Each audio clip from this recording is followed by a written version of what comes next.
जय हिंद दोस्तों। आज मैं आप सभी स्टूडेंट को पढ़ाने वाला हूं यानी कक्षा 10th का मैथ्स यानी कि गणित। अब देखिए यहाँ पर मैं आपको बता देता हूं कि ये गणित आपके पास होना चाहिए, जो कि एनसीईआरटी का है, मोस्ट इम्पोर्टेंट सब्जेक्ट है और आप इसको अच्छे तरीके से पढ़ सकते हो। सबसे पहला हमारा यहाँ पर देखिए विषय सूची लिखा हुआ है यानी कि वास्तविक संख्या है। तो आपको जो है सबसे पहले मैं पढ़ाऊँगा वास्तविक संख्या है, जो कि काफ़ी ज़्यादा इम्पोर्टेंट पेपर में आता है और इससे काफ़ी अच्छा क्वेश्चन बनता भी है। आपको मैं स्टेप बाय स्टेप इसको अच्छे तरीके से समझाने वाला हूँ। आपको क्या करना है, अपने जो है एक पेज बना लीजिए, एक नोट कॉपी बना लीजिए, जहाँ पर जा कर के आप अपना नोट्स बना करके आप रेगुलर इसको अच्छे तरीके से तैयारी कीजिएगा। यहाँ पर देखिए वास्तविक संख्या चैप्टर नंबर 1 यानी कि मैं पहला चैप्टर से स्टार्ट करने वाला हूँ। अगर चैनल पर नया हो तो जल्दी से जा करके सब्सक्राइब कर देना और बेल आइकन की घंटी को ऑल कर देना, जिससे कि क्या है कि आने वाला वीडियो का नोटिफिकेशन आप लोगों को सबसे पहले मिले फ्रेंड। तो चलिए वीडियो को स्टार्ट करते हैं। और 1.1 से एक्सरसाइज आप यहां पर देख सकते हो। यहां पर मैंने लिख रखा है यानी कि इस बुक में पूरा लिखा हुआ है प्रश्नावली 1.1। यहाँ से लेकर के मैं पूरा सवाल आपको करवाने वाला हूँ। इससे पहले कुछ इसका पॉइंट एवं फॉर्मूला है वो मैं आपको अच्छे तरीके से समझा देता हूँ, ताकि आपको जो है ना, अगर आपको बेसिक कंप्लीट हो जाएगा ना, तो आप जो है मैथ्स इसलिए पढ़ते हो क्योंकि अगर आपने एक बार आपको बेसिक कंप्लीट हो जाएगा तो आप लोग जो है दूसरे को भी अच्छे तरीके से पढ़ा सकते हो, अपने छोटे भैया बहन को भी समझा सकते हो। तो इस प्रकार से मैं बेसिक से लेकर के पूरा लास्ट तक बताऊंगा। आपको क्या करना है, वीडियो को लास्ट तक देखना है, तभी जाकर के आपको समझ में आएगा। तो चलिए वीडियो को स्टार्ट करते हैं और पॉइंट 1 से लेकर प्रश्नावली 1.1 से लेकर के पूरा लास्ट तक मैं पूरा वीडियो को कवर करने वाला हूं। तो आपको क्या करना है, वीडियो को अंत तक जरूर देखते रहना। देखिए फ्रेंड, सबसे पहला मैंने यहाँ पर लिख लिया विषय गणित कक्षा 10th का है, एक्सरसाइज 1.1 का कक्षा 10th का है। यहाँ पर देखिए यहाँ पर लिखा हुआ है संख्याएं। संख्याएं जो होती है कितने प्रकार की होती है, तो 2 प्रकार की होती है। जैसे देखिए यहाँ पर मैंने लिख रखा है, पहला जो है वास्तविक संख्या है, यानी कि पहला हमारा होता है वास्तविक संख्या है। दूसरा जो होता है काल्पनिक संख्या है। जो काल्पनिक संख्याएं होता है ये जो है हमारा क्लास 11th का है, जो कि 11th में 5वें चैप्टर में आपको पढ़ना होगा। तो देखिए मैं आपको सबसे पहले जो है ना काल्पनिक संख्याएं बता देता हूँ, अच्छे तरीके से ध्यान से देखना। देखिए यहाँ पर लिखा हुआ है जिनका अपना कोई अस्तित्व नहीं होता। जैसे कि मान लीजिए, जैसे मैंने यहाँ पर लिख दिया, जैसे कि x² + 2 = 0, इस प्रकार से लिखा। इसके बाद देखिए x² = ये जो प्लस का साइन है इधर आने पर क्या हो जाएगा, -2। इसके बाद देखिए x बराबर प्लस माइनस अंडर रूट में -2 हो जाएगा। तो देखिए x = plus minus under root में -2 हो रहा है, यानी कि ये जो है हमारा, ये क्या है, ये हमारा है काल्पनिक संख्या। तो आप इसको अच्छे तरीके से समझ में आ गया होगा। ये जो आपको पढ़ना है क्लास 11th में और चैप्टर नंबर 5 में आपको अच्छे तरीके से समझाऊंगा। तो आपको क्या करना है, ये तो क्लियर हो गया होगा। इसके बाद दूसरा पॉइंट है, यानी कि पहला पॉइंट दूसरा पॉइंट तो आपको समझ में आ गया। पहला पॉइंट देखिए यहाँ पर लिखा है हमने वास्तविक संख्याएं। तो वास्तविक संख्याएं किसे कहते हैं और वास्तविक संख्याएं कौन कौन सी होती है, सब कुछ मैं स्टेप बाय स्टेप बता रहा हूँ। आपको क्या करना है, अपने नोट कॉपी में नोट करते रहना है, क्योंकि मैं शुरू से लेकर के लास्ट तक अब पढ़ाता रहूँगा और डेली वीडियो अब जो है ना अपलोड करता रहूँगा। तो आपको क्या करना है, अपने नोट कॉपी में नोट जरूर करते रहना। देखिए फ्रेंड, सबसे पहला है वास्तविक संख्याएं, दूसरा है प्राकृतिक संख्याएं, तीसरा है पूर्ण संख्याएं, चौथा है परिमेय संख्याएं, पांचवा है अपरिमेय संख्याएं और छठा है हमारा पूर्णांक संख्याएं।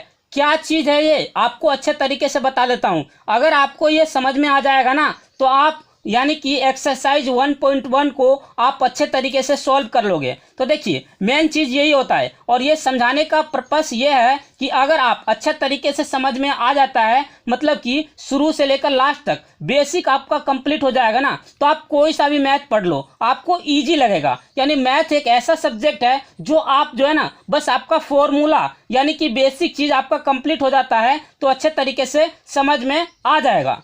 देखिए फ्रेंड, सबसे पहला पॉइंट है, हमने यहाँ पर लिख लिया वास्तविक संख्याएं, यानी वास्तविक संख्याएं किसे कहते हैं। तो देखिए वास्तविक संख्याएं वह सरल रेखा के अनुदिश किसी राशि को प्रस्तुत करने वाला मान को वास्तविक संख्याओं में से सभी परिमेय संख्याएं होती है, जैसे कि 5 हो गया, 4/3 हो गया और रूट में 2 शामिल होता है। ये हमारा क्या होता है, ये जो होता है हमारा वास्तविक संख्याएं होती है। तो अच्छे तरीके से वास्तविक संख्या क्लियर हो गया होगा। चलिए अब नेक्स्ट प्रश्न की ओर चलते हैं, यानी कि प्राकृतिक संख्या किसे कहते हैं। तो अच्छे तरीके से देखना और अपने नोट कॉपी में नोट जरूर करते रहना।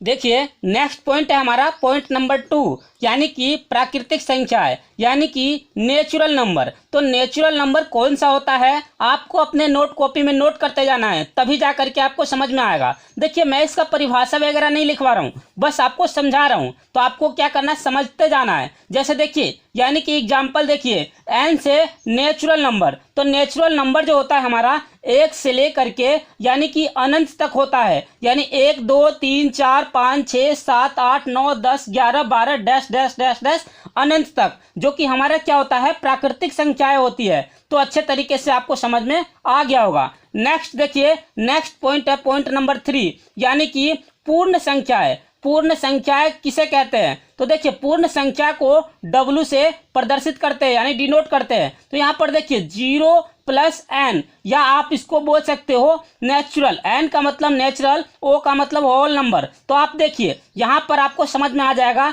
ये जो होता है नेचुरल नंबर से पहले हमारा 0 का प्रयोग होता है, उसे पूर्ण संख्या कहते हैं। तो पूर्ण संख्या आपको समझ में आ गया होगा। इसके बाद देखिए पॉइंट नंबर 4, पूर्णांक। पूर्णांक को Z से डिनोट करते हैं। पूर्णांक को कैसे किस प्रकार से समझ में आएगा, तो देखिए सबसे पहले यहाँ से स्टार्ट करेंगे 0, फिर 1, फिर 2, फिर 3, जो कि अगर हम राइट साइड चलते हैं तो प्लस होता है और लेफ्ट साइड चलेंगे तो माइनस हो जाएगा। तो ये माइनस का हो जाएगा 1 -2 -3 और ये प्लस 1 2 3। तो ये मतलब कि ये पूर्णांक संख्या होती है। तो ये पूर्णांक भी आपको समझ में आ गया होगा। एक बात और बता देता हूँ, ये बेसिक चीज़ है, अपने नोट कॉपी में नोट कर लेना, क्योंकि ये जो है ना, अगर आपसे कोई भी पूछ सकता है कि पूर्णांक किसे कहते हैं, पूर्णांक संख्या कैसी होती है, पूर्ण संख्या कैसा होता है, प्राकृतिक संख्या किसे कहते हैं, तो आपको ये चीज जो है ना, आपको अच्छे तरीके से आना चाहिए। तभी जाकर के आप जो है ना एक मैथमेटिक्स का अच्छे तरीके से टीचर बन सकते हो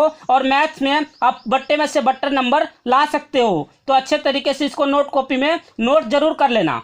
देखिए फ्रेंड, नेक्स्ट पॉइंट है पॉइंट नंबर 5, यानी कि परिमेय संख्याएं। परिमेय संख्याएं किसे कहते हैं, तो देखिए ये P/Q या A/B के रूप में भी आप लिख सकते हो, यानी कि Q naught is equal to 0। यहाँ पर Q का मान अगर 0 आ रहा है तो परिमेय संख्या इस प्रकार से नहीं है, तो यानी कि Q के जगह पर 0 नहीं है, नॉट इज इक्वल टू 0, तब हमारा क्या होता है, परिमेय संख्या हो जाता है। आप देखिए वह, यानी कि P व Q पूर्णांक होते हैं, इस प्रकार से लिखना। उसके बाद हुए HCF, यानी P और Q का HCF जो आएगा, यानी कि 1 आना चाहिए। तो 1 आ रहा है तो हमारा परिमेय संख्याएं है। तो ये अच्छे तरीके से समझ में आ गया होगा। इसके बाद देखिए कुछ पॉइंट मैंने बनाया है, इस पॉइंट को अपने नोट कॉपी में नोट कर लेना। जैसे देखिए, जैसे मैंने लिखा यहाँ पर देखिए 0 एक परिमेय संख्या है, तो बिल्कुल है, क्योंकि 0 एक परिमेय संख्या है। इसके बाद देखिए 1/0